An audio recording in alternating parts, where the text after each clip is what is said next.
온 땅이여 여호와께 노래하며 그의 구원을 날마다 선포할지어다. 여호와는 위대하시니 극진히 찬양할 것이요 모든 신보다 경외할 것이며 만국의 모든 신은 헛것이나 여호와께서는 하늘을 지으셨도다. 하나님은 영이시니 예배하는 자가 영과 진리로 예배할지니라. 아멘.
거룩 전능하신 주님, 이른 아침 우리 주를 찬송합니다.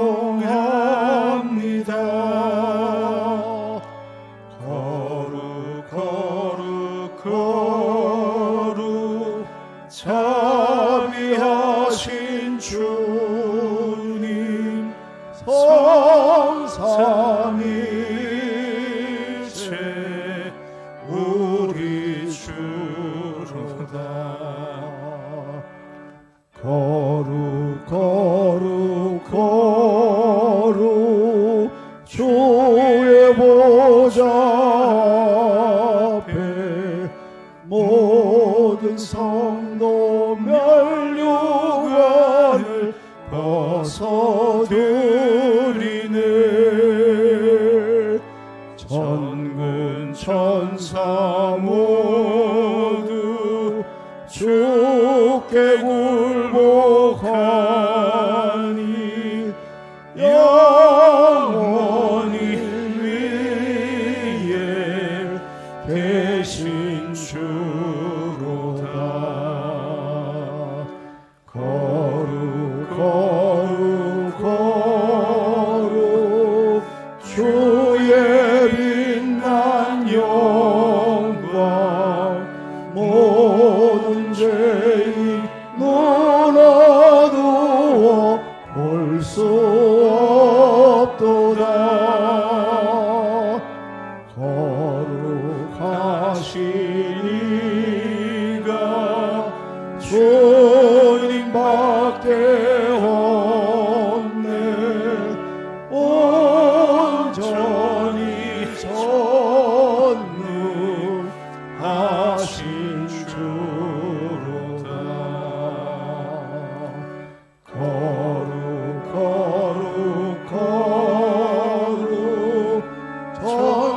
전능하신 주님, 전지 만물 모두 주를 찬송합니다. 거룩 전능하신 주님, 성삼일체 우리 주로다.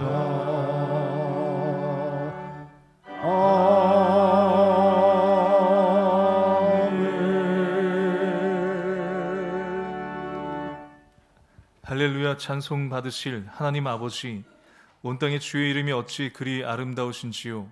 그 높고 위대하신 이름을 찬양하며 우리 모두가 성전으로 나왔습니다. 주님 안에는 인자하심과 풍성한 속량이 있사오니 그 은혜를 마음껏 누리게 하여 주시옵소서. 경건한 마음으로 삼위일체 하나님께만 경배할 때 우리의 영혼은 젖을 땐 아이가 그의 어머니 품에 있음과 같이 고요하고 평온하게 하옵소서. 모든 죄악에서 우리를 속량하여 주시는 예수 그리스도의 이름으로 기원하옵나이다. 아멘.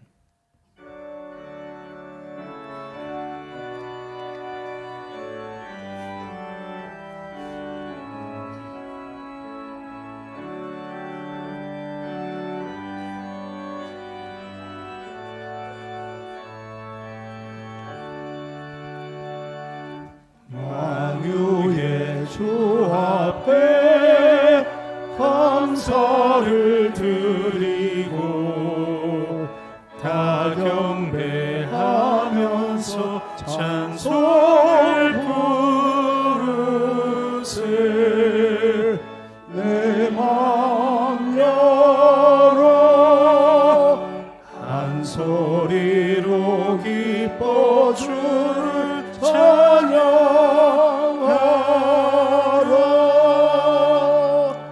영원한 그 나라 주 다스리시니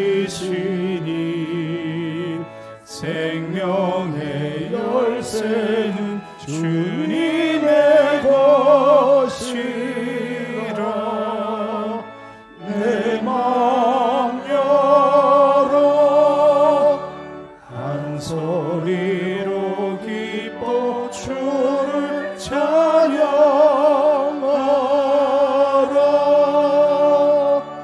죄짐을 벗은 후 주 앞에 가리니 마음에 영원한 기쁨이 넘친다. 내 맘 열어 한 소리로 기뻐 주를 찬양하라.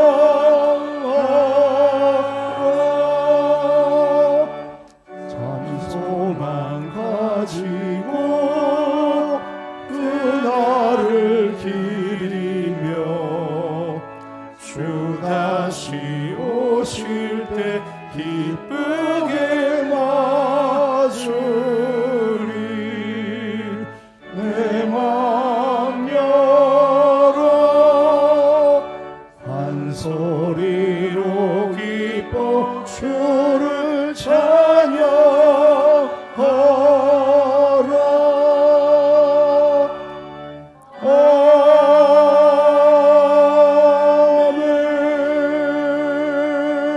아멘. 자리에 앉으시고 고백의 기도를 드립니다. 택하신 자녀를 구원하시고 날마다 자비의 손길로 인도하여 주시는 하나님 아버지, 저희는 하나님께서 한순간도 떠나지 않고 내 안에 계신 것을 깨닫지 못했습니다. 그러기에 우리의 신앙은 외식함으로 흘러갈 수밖에 없었습니다. 거리나 시장과 같이 사람이 많은 곳에서는 경건한 척 외모를 꾸몄으나 아무도 보지 않는 곳에 홀로 남았을 때에는 육신의 정욕을 채우기 위하여 부끄러운 행동을 하였습니다. 은밀한 중에 보시는 하나님의 시선을 깨닫지 못하였기에 골방에서 기도할 줄 몰랐고 금식할 때 사람의 눈을 의식하여 슬픈 기색을 띄었으며 구제할 때에는 나팔을 불었습니다. 회개하오니 이 모든 어리석음과 죄악을 용서하여 주시고 이제부터는 코람데오의 신앙을 가지고 정직한 삶을 살게 하여 주옵소서. 예수님의 이름으로 이 고백의 기도를 드립니다. 아멘. 이제는 하나님과 나만이 알고 있는 죄와 허물을 고백하며 참회의 기도를 계속 드립니다.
내가 잠시 너를 버렸으나 큰 국률로 너를 모을 것이요 내가 넘치는 진노로 내 얼굴을 내게서 잠시 가리웠으나 영원한 자비로 너를 국률이 여기리라. 내 구속자 여호와께서 말씀하셨느니라. 아멘. 나는 전능하신 아버지 하나님 천지의 창조주를 믿습니다. 나는 그의 유일하신 아들 우리 주 예수 그리스도를 믿습니다. 그는 성령으로 잉태되어 동정녀 마리아에게서 나시고 본디오 빌라도에게 고난을 받아 십자가에 못 박혀 죽으시고 장사된 지 사흘 만에 죽은 자 가운데서 다시 살아나셨으며 하늘에 오르시어 전능하신 아버지 하나님 우편에 앉아 계시다가 살아있는 자와 죽은 자를 심판하러 오십니다.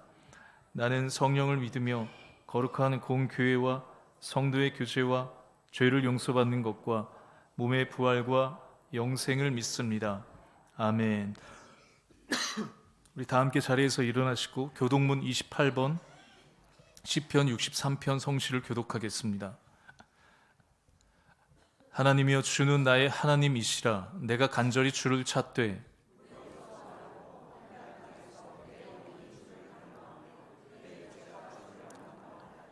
내가 주의 권능과 영광을 보기 위하여 주의 인자하심이 생명보다 나음으로 이러므로 나의 평생에 주를 송축하며 골수와 기름진 것을 먹음과 같이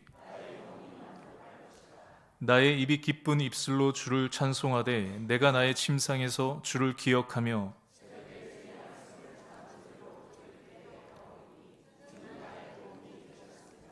내가 주의 날개 그늘에서 즐겁게 부르리이다. 아멘.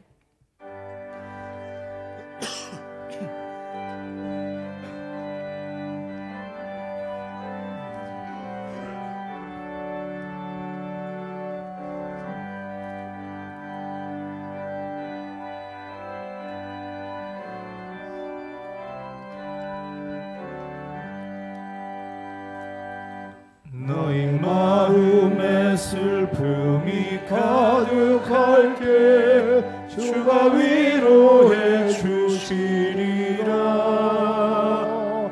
아침 해같이 빛나는 마음으로 너 십자가 지고 가라. 참 기쁜 마음으로 십자가 지고 가라. 내가 기쁘게 십자가 지고 가면 슬픈 마음이 위로받네. 때를 따라서 주시는 은혜로서 하란 심령의 힘을 얻고 주가 연약한 말씀을 기억하고 너 십자가 지고 가라. 참 기쁜 마음으로 십자가 지고 가라. 내가 기쁘게 십자가 지고 가면 슬픈 마음이 위로받네. 내가 맡은 일 성실히 행할 때에 주님 앞에서 상 받으리. 주가 베푸신 은혜를 감사하며 너 십자가 지고 가라. 참 기쁜 마음으로 십자가 지고 가라. 내가 기쁘게 십자가 지고 가면 슬픈 마음이 위로받네.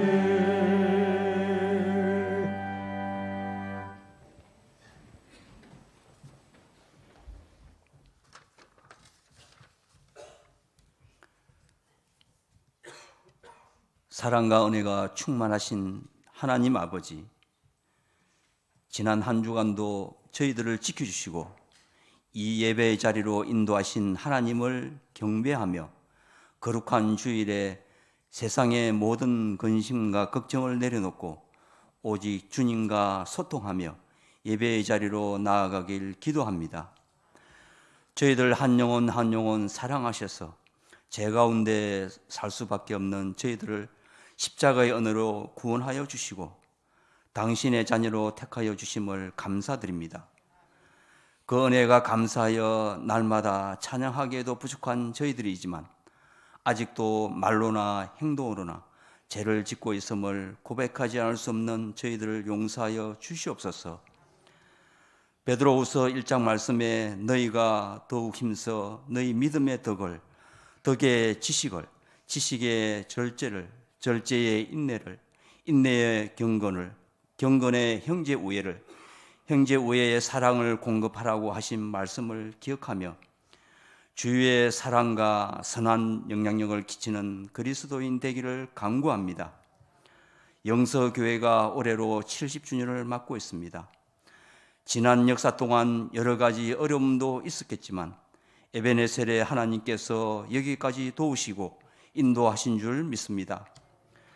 70주년을 기념하여 지난 12월 성탄절 음악축제를 시작하여 여러 가지 행사를 계획하고 진행하고 있습니다. 오는 5월 17일 주일 오후에는 창립 70주년 기념 음악회가 예정되어 있사오니 영서의 모든 교인들은 물론 주의 아직 주님을 알지 못하는 이들에게도 교회의 발을 들어놓을 수 있는 기회가 되는 음악회가 되고 주님께 영광 돌려드리는 음악축제가 되기를 기도합니다.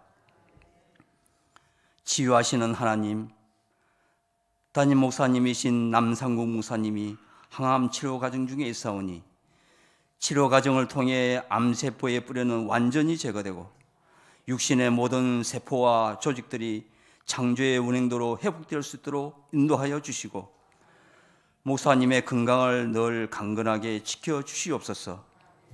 목사님 곁에서 돌보는 사모님과 가족들의 건강을 지켜주시고 목사님이 온전히 회복될 때까지 지치지 않도록 힘주시고 주님께 맡기며 나아갈 수 있도록 인도하여 주시옵소서.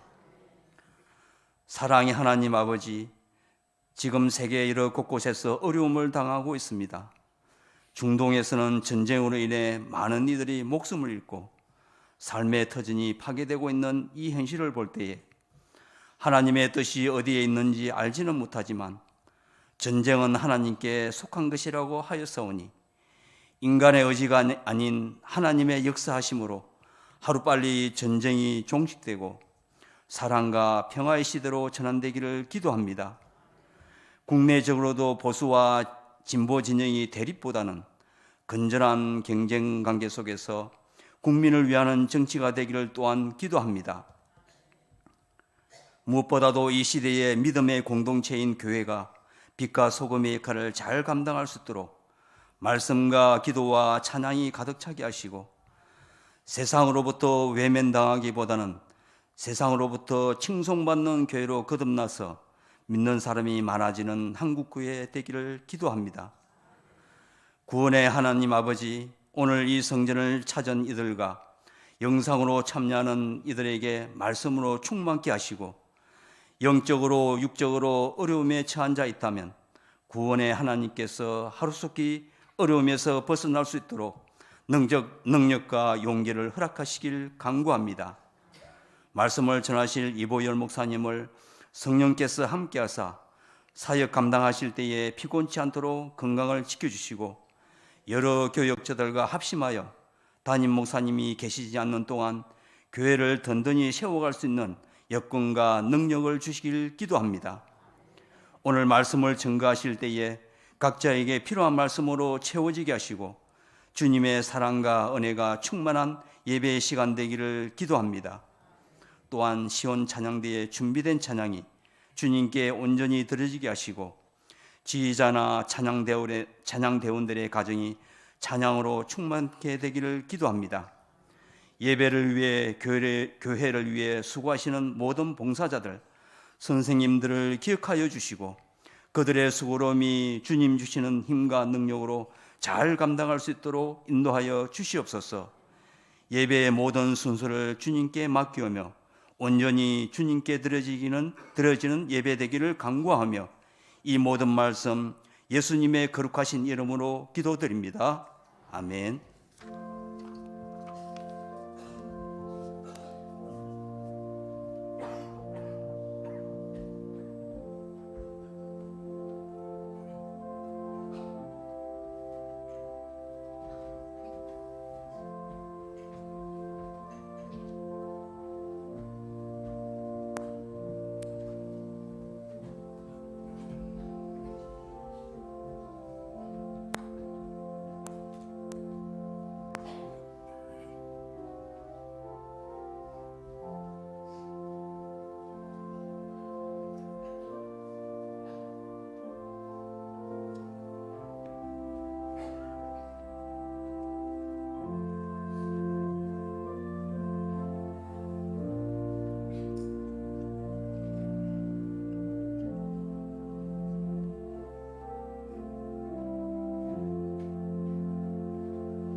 네, 우리 시온 찬양대 귀한 찬양 감사를 드립니다. 부활절 후 네 번째 주일, 거룩한 주일 우리에게 주시는 하나님의 말씀은 구약 성경 역대상 17장 1절에서 15절까지의 말씀입니다. 오늘은 제가 한 절, 우리 성도님들 한 절 함께 돌아가면서 교독하도록 하겠습니다. 다윗이 그의 궁전에 거할 때에 다윗이 선지자 나단에게 이르되 나는 백향목 궁에 거주하거늘 여호와의 언약궤는 휘장 아래에 있도다.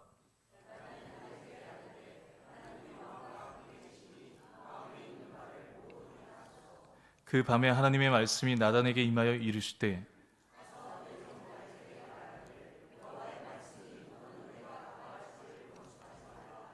내가 이스라엘을 애굽에서 올라오게 한 날부터 오늘까지 집에 있지 아니하고 오직 이 장막과 저 장막에 있으며 이 성막과 저 성막에 있었나니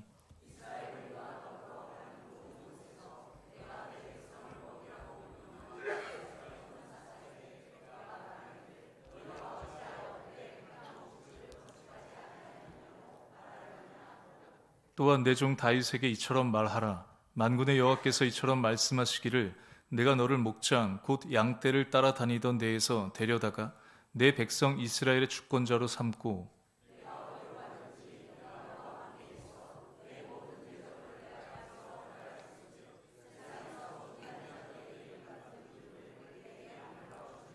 내가 또 내 백성 이스라엘을 위하여 한 곳을 정하여 그들을 심고 그들이 그곳에 거주하면서 다시는 옮겨가지 아니하게 하며 악한 사람에게 전과 같이 그들을 해치지 못하게 하여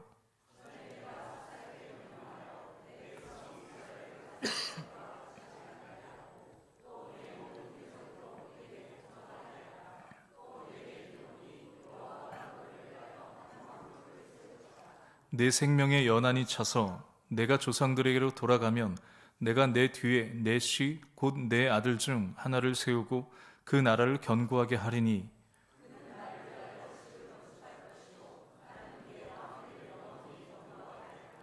나는 그의 아버지가 되고 그는 나의 아들이 되리니 나의 인자를 그에게서 빼앗지 아니하기를 내가 내 전에 있던 자에게서 빼앗음과 같이 하지 아니할 것이며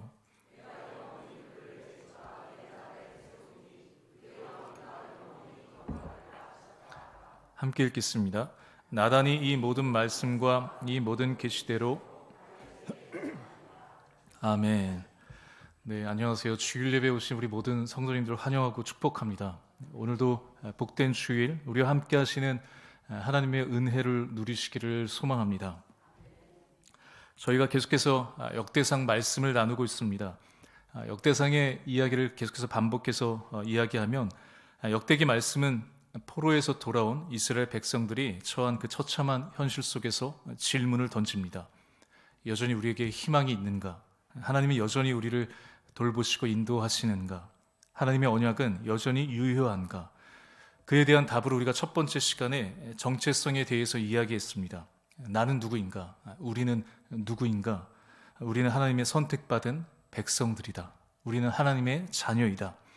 그러면 그 정체성을 가지고 어떻게 살 것인가? 그 모델로 다윗을 제시합니다. 이제 11장부터는 다윗의 이야기가 나옵니다. 그래서 역대상의 주인공은 다윗이라고 할 수 있죠. 다윗은 점점 더 강해졌습니다. 다윗이 강해졌던 것, 그것은 바로 하나님께서 다윗과 함께 하셨기 때문이죠. 세상은 더 높은 자리, 더 많은 권력, 많은 돈과 스펙을 쌓아야 세상에서 강해질 수 있다고 말합니다. 그러나 성경은 명확하죠.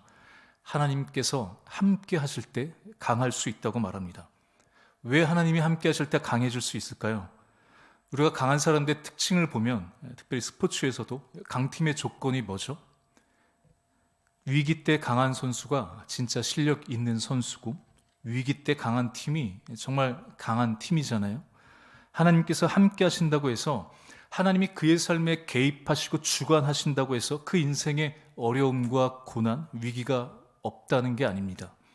하나님이 함께 하셨지만 다윗도 쫓기는 인생이었습니다. 미움을 받았고 자식들에게 상처받는 그런 아픔도 경험했습니다. 또 다윗 자신 스스로도 그 내면의 무너짐도 겪어야 했었죠. 그런데 하나님께서 함께 하시는 사람은 그 고난 속에서도 누가 붙드신다고요? 하나님께서 그 삶을 붙드시고 하나님의 뜻대로 인도하신다는 겁니다.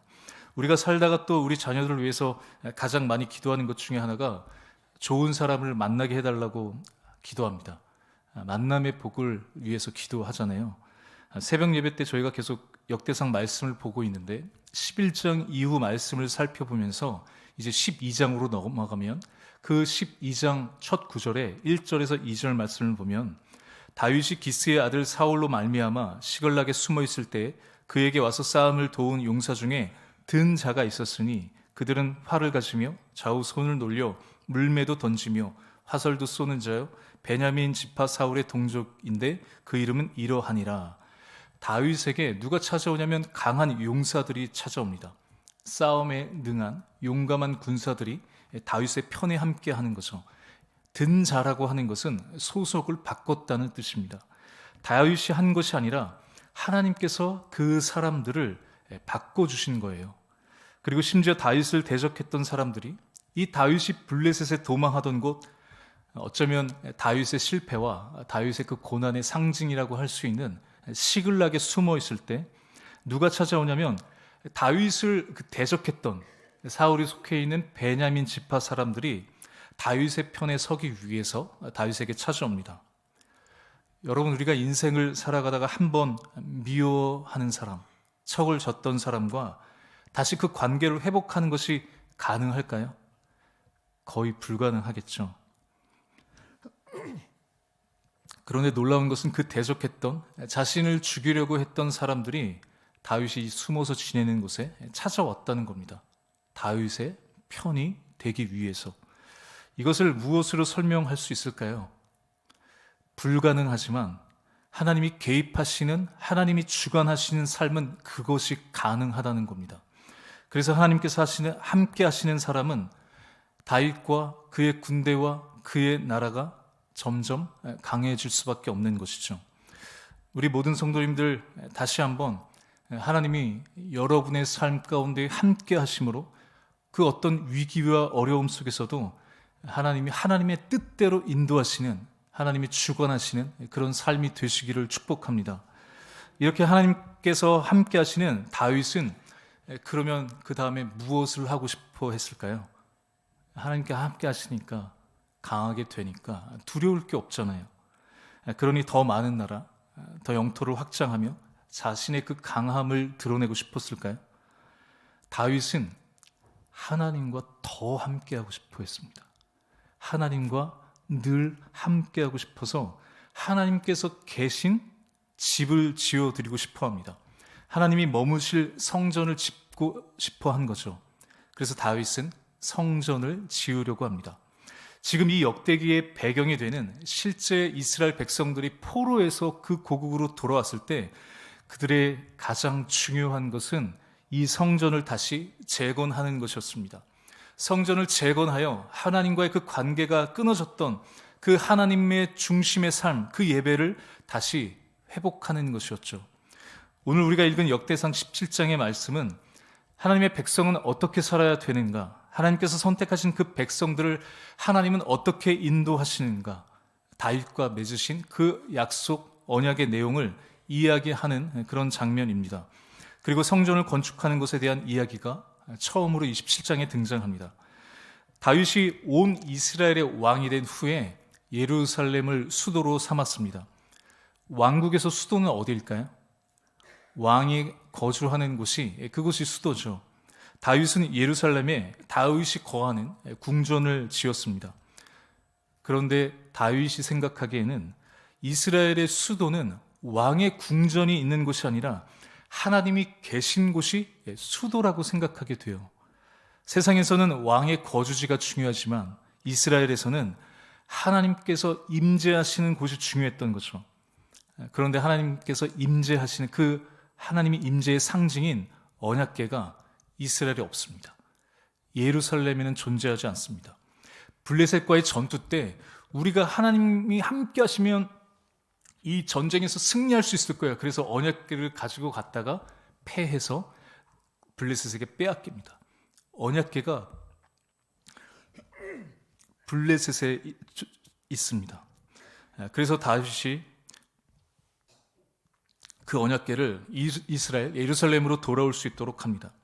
역대상 17장 이전에는 하나님의 임재의 상징이었던 그 언약궤가 다시 예루살렘으로 돌아오는 그 과정이 기록되어 있습니다. 이것에 비할 바는 아니지만 여러분, 우리 집에 세탁기, 새로운 냉장고, 오랜 시간 이것저것 리뷰 다 찾아보면서 뭐가 성능이 좋은지 따지다가 그 새 상품이 집에 왔다고 연락이 왔을 때 여러분 얼마나 기다려지고 또 얼마나 기분이 좋으세요? 이것과 비교가 되지는 않겠지만 하나님의 언약궤가 예루살렘으로 옮겨올 때 이 다윗이 얼마나 기뻤던지 옷이 다 벗겨질 정도로 춤을 추는 장면이 나옵니다. 그리고 옮겨놓은 것에서 그치지 않고 그것을 언약궤를 섬기는 사람들을 세우고 각종 악기로 그 언약궤에서 찬양을 연주하는 사람들과 또 제사장들을 세웁니다. 다윗은 그것으로 만족하지 못했던 것 같아요. 다윗의 마음에는 더 마음에 불편한 게 있었죠. 오늘 본문 1절 2절 말씀을 읽어볼까요? 시작. 다윗이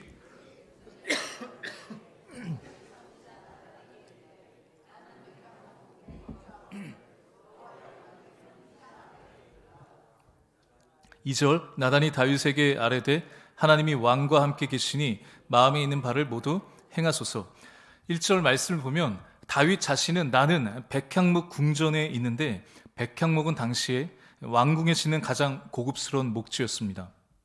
그런데 하나님 계신 곳은 그 언약궤는 천막에 있다는 것이 늘 마음에 걸리죠. 그래서 다윗은 백향목의 궁전보다 더 아름다운 성전을 지어서 하나님을 모시고 싶어 한 것 같아요. 다윗은 이러한 마음을 그래서 누구에게 나누냐면 선지자 나단에게 찾아가서 이야기를 합니다. 그런데 2절을 보면 선지자 나단이 이 다윗의 이야기를 듣고 그게 너무 좋은 거예요. 하나님이 다윗 왕과 함께 계시니 그 마음대로 행하면 좋을 것 같다라고 말합니다. 그런데 놀라운 것은 그 다음 하나님의 반응입니다. 우리 3절 4절 말씀도 읽어보겠습니다. 시작.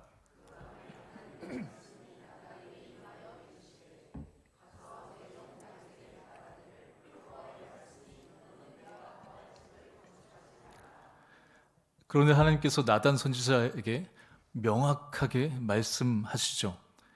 너는 가서 내가 거할 집을 건축하지 말아라. 이 말씀을 보면 다윗과 선지자 나단 그리고 하나님의 뜻이 서로 달랐습니다. 우리도 그럴 때가 있죠. 내 뜻이 하나님의 뜻과 같지 않을 때가 있습니다. 사실 이것을 구분하거나 우리가 확실하게 아는 것이 굉장히 어렵긴 합니다. 그래서 우리도 때론 우리의 뜻을 확인하기 위해서 누굴 찾아가죠? 저와 같은 목회자를 찾아가기도 합니다. 그런데 목회자들도 사실 하나님의 뜻을 잘 모르는 경우가 더 많습니다. 가끔 저한테도 고민을 털어놓으면서 하나님의 뜻이 무엇인지 모르겠다고 물어보기도 하고 또 기도 요청을 할 때가 있습니다. 그러면 사실 저도 기도는 해줄 수 있는데 어떤 그 답을 하기가 굉장히 애매할 때가 있습니다. 목사님, 제가 어떤 학교를 가야 될지 모르겠습니다. 저는 더 모르겠습니다. 우리 아이가 어느 지역의 엘리트 집안들이 몰리는 학교에 들어갈 수 있도록 기도해달라고 하는데 그럼 제가 어떻게 기도해야 될지를 모르겠습니다. 때론 우리의 생각과 뜻이 하나님을 위해서 한다고 하지만 그게 불분명해서 목회자를 통해서 나의 뜻이 옳다고 확인받고 싶어 합니다. 하지만 그것이 다 하나님의 뜻과 일치하지 않을 때도 있다는 거죠. 다윗과 나단 선지자는 당연히 누구를 위해서? 하나님을 위해서 성전을 건축하기를 원했습니다. 그리고 그게 맞다고 생각했죠. 그런데 하나님께서 명확하게 말씀하세요. 성전을 건축하지 말아라. 왜 하나님은 다윗이 하나님의 성전을 건축하려고 하는 것을 하지 말라고 말씀하셨을까요? 정말 성전을 건축하기를 하나님은 원하지 않으시는 걸까요? 여러분, 역대기에서 이 성전 건축은 굉장히 중요합니다. 성전 건축은 그들의 무너졌던 신앙과 그들의 삶을 다시 회복하고 일으키는 아주 중요한 일이었습니다. 그런데 역대기의 관점에서 지금 하나님의 반응은 다윗에게 성전 건축을 하지 말라고 하시는 거예요. 이게 조금 이해가 되질 않죠. 여러분, 왜 하나님께서 다윗에게 성전 건축을 하지 말라고 그렇게 말씀하셨다고 생각하세요? 먼저 오늘 말씀 5절, 6절 말씀을 우리 또 함께 읽어볼까요? 시작. 내가 이스라엘을 애굽에서 올라오게 한 날부터 오늘까지 집에 있지 아니하고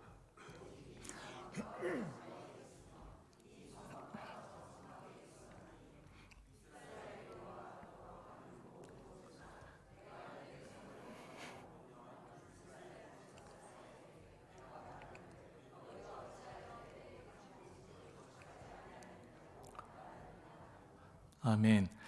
내가 언제 이전에 누구에게 나를 위해서 백향목 집을 건축하지 않았냐? 내가 이렇게 말한 적이 있어? 나는 어느 곳에 한 곳에 머무는 자가 아니다. 나는 계속 너희가 이 장막에서 저 장막으로 옮겨갈 때 늘 너희와 함께 했는데 나는 어디 너희들이 어느 곳에 있든지 내가 너와 함께 있었다라고 말씀하신 거죠. 여러분 성전에 원래 그 본래의 뜻이 무엇이냐면 하나님이 우리와 함께 하신다는 뜻입니다.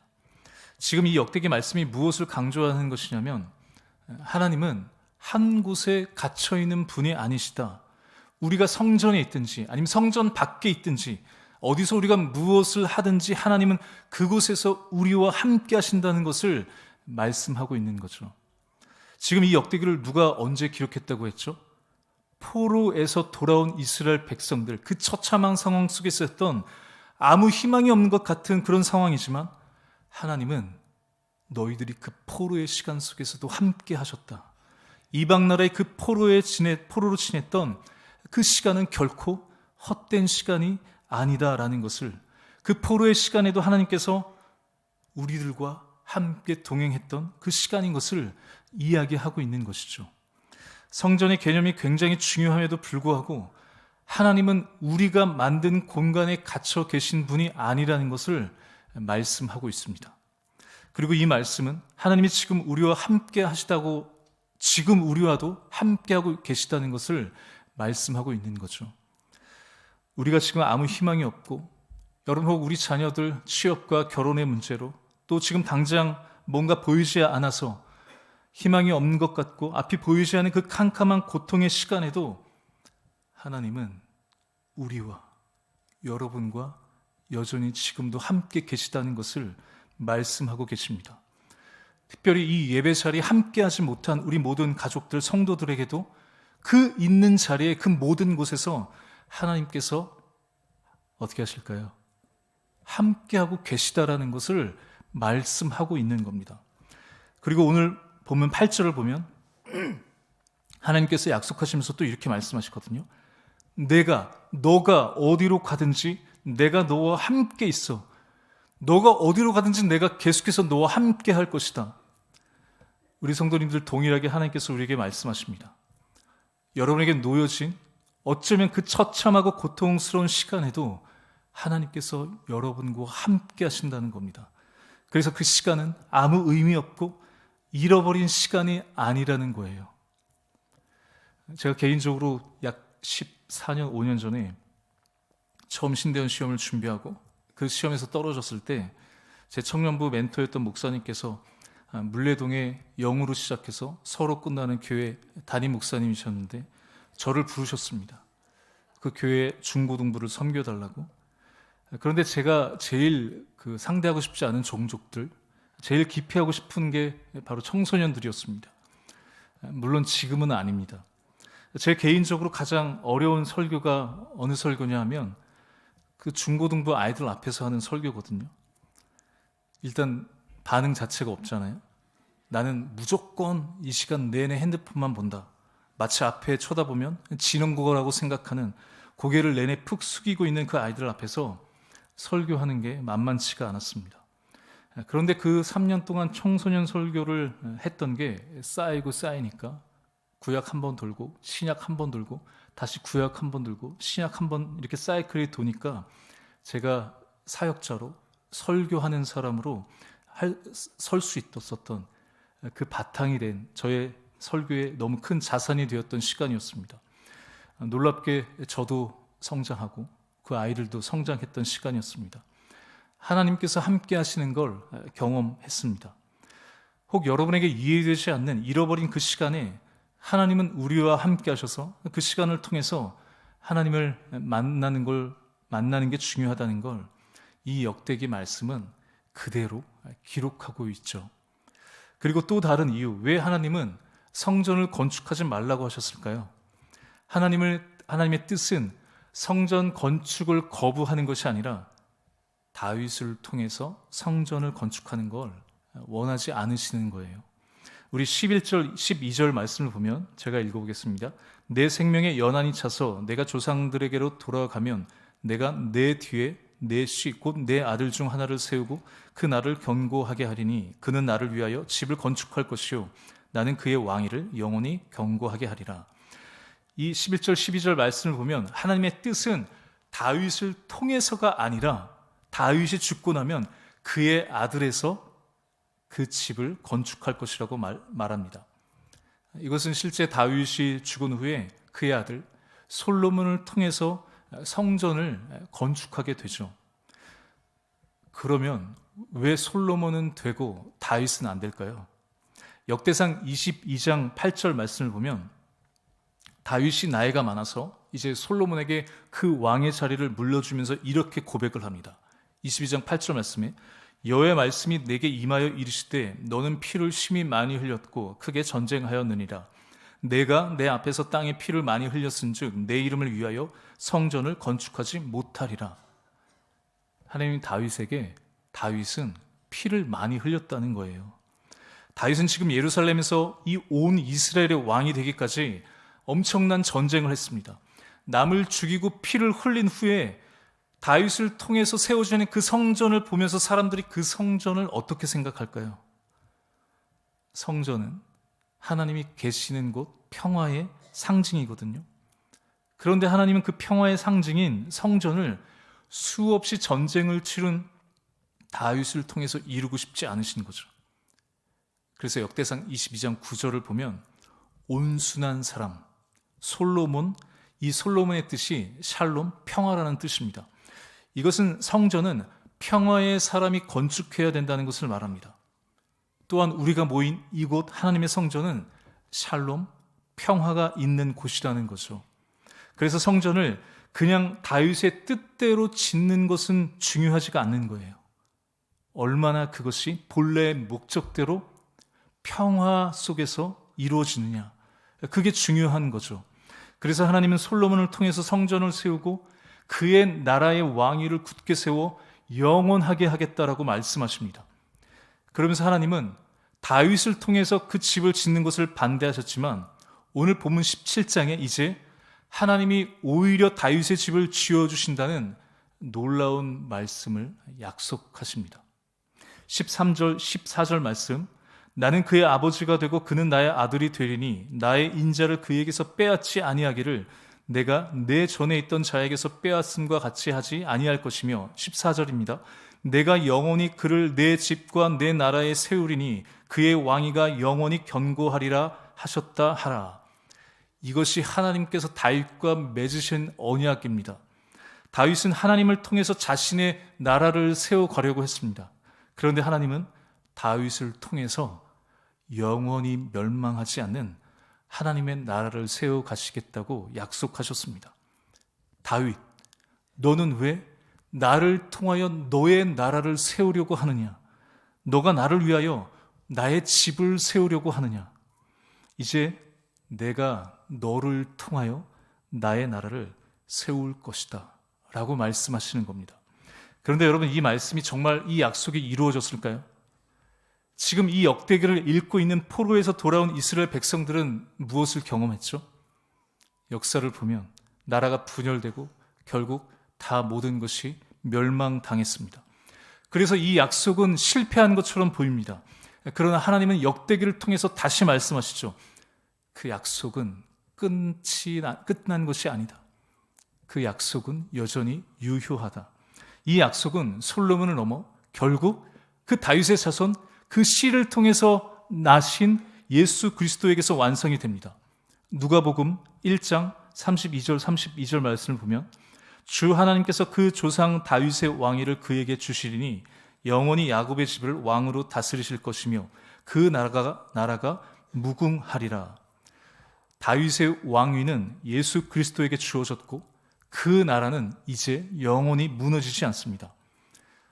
이 땅의 나라는 언젠가 그 끝이 있게 마련입니다. 강한 권력, 큰 성공이라도 끝이 있습니다.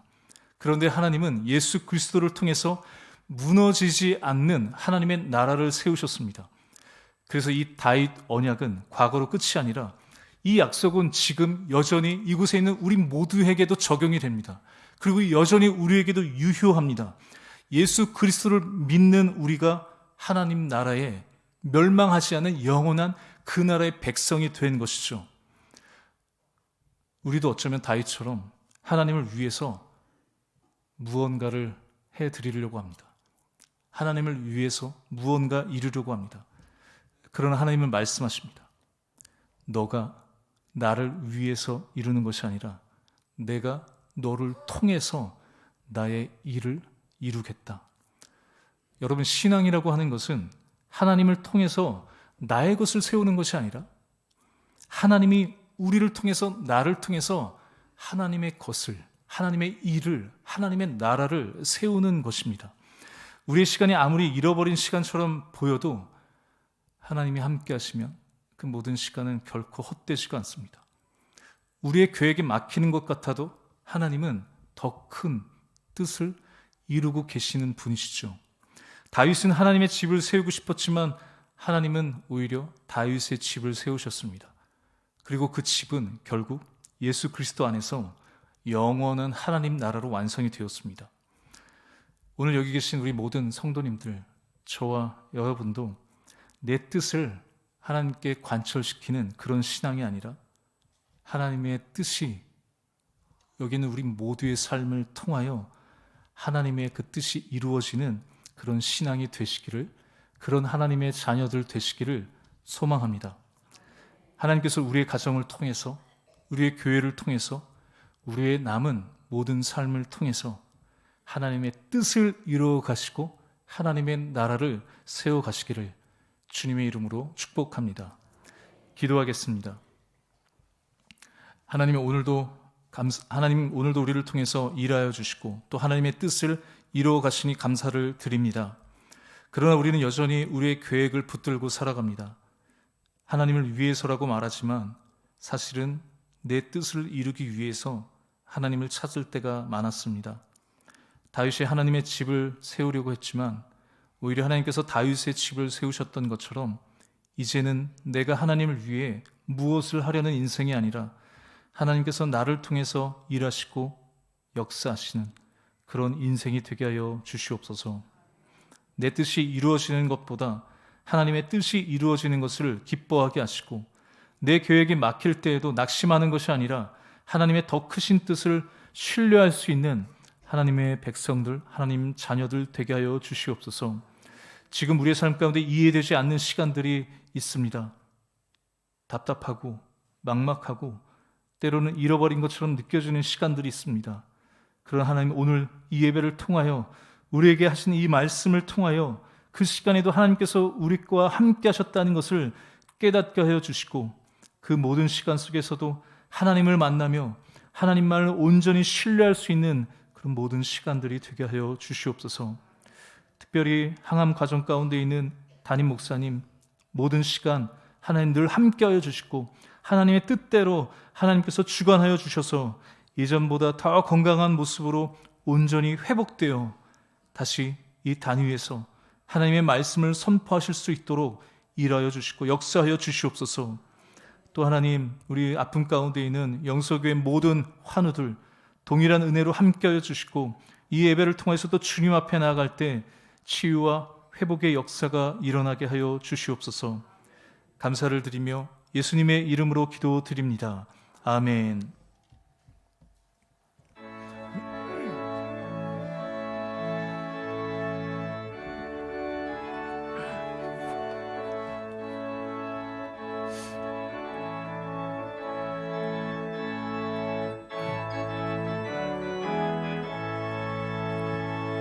주님 약속하신 말씀 위에서 영원토록 주를 찬송하리라.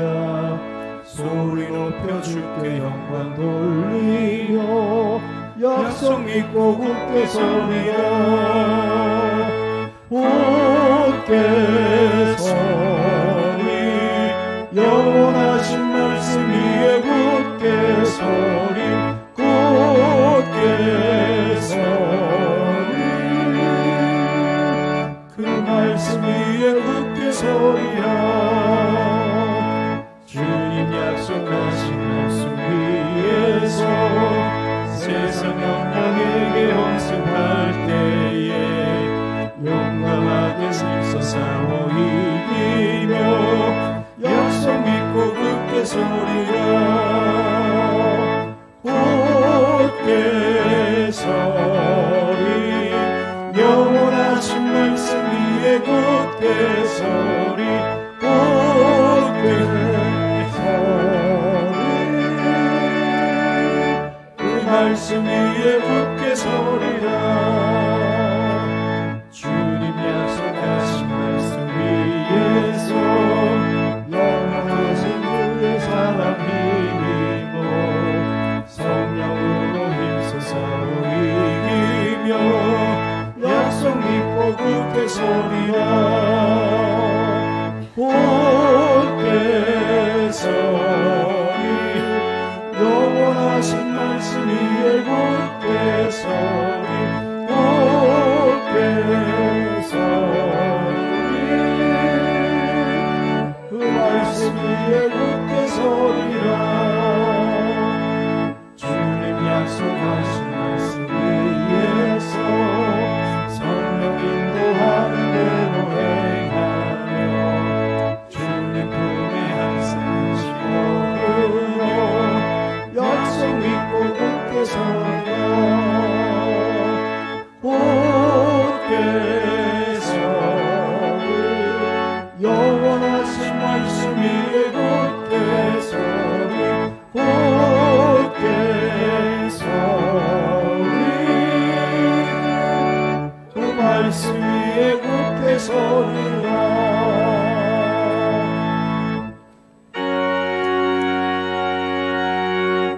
모든 것이 주께로부터 왔으니 이를 주께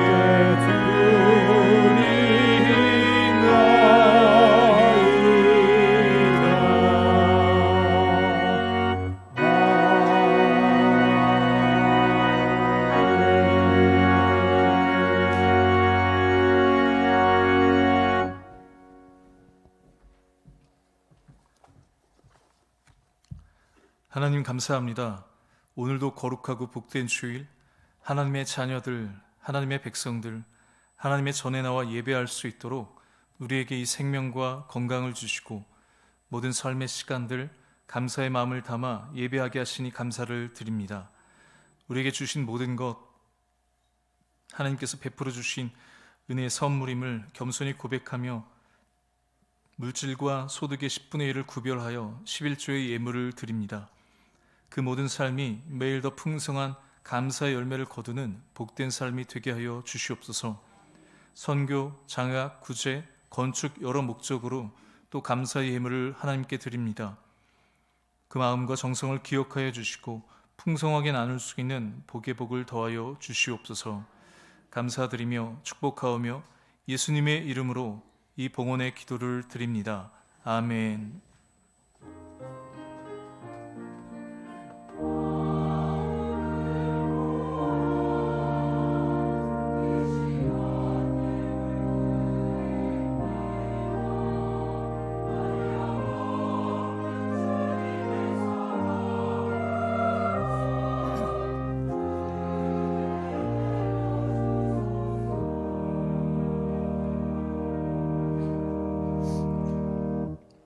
자리에 앉으시고요. 교회 소식 전해드리겠습니다. 건사회 모임이 2부 예배 후에 4층 예배실에서 있습니다. 어린이 주일 5월 3일 다음 주에 유아 세례가 있습니다. 아직 신청하지 못하신 분들은 1층 사무실에 해주시면 되겠습니다. 영서교회 창립 70주년 기념 음악회가 5월 17일 주일 오후 3시 4층 예배실에서 있습니다. 이 시간을 위해서 또 준비하신 모든 분들이 어렵게 준비하시고 또 이렇게 출연하시는 분들을 모셨습니다. 더 큰 은혜의 시간이 될 수 있도록 우리 전교인 모두 다 참석해 주시고 또 주위의 가족분들 초청해서 또 함께 참여해 주시면 좋겠습니다. 우리 담임 목사님 계속해서 이번 주간에도 항암을 잘 이겨내실 수 있도록 또 하나님께서 힘 주시기를 기도해 주시면 좋겠습니다. 다 함께 자리에 일어나셔서 우리 교제의 찬송하도록 하겠습니다.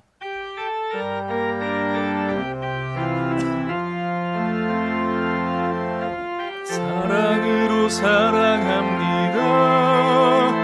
주의 사랑으로 사랑합니다. 형제 안에서 주의 영광을 보며 주의 사랑으로 사랑합니다.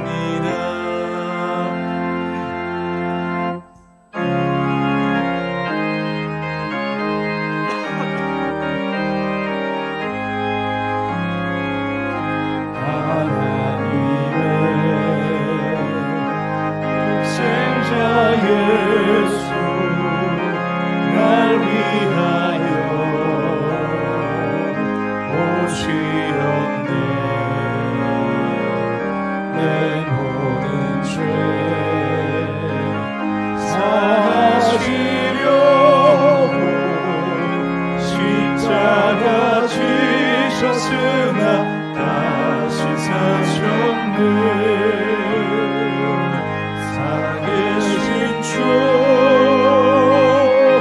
나의 참된 소망 두려움이 사라지네. 사랑의 종의 발길이 노하니 내 모든 삶의 기쁨 널 충만하네.